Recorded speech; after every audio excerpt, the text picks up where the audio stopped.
محرك طائرة هافيلاند جيبسي كوين بمروحة ذات ميلان ثابت.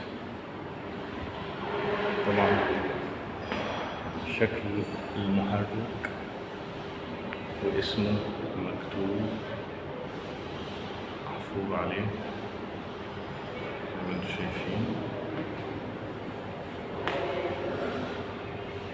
فتحة برج العالم.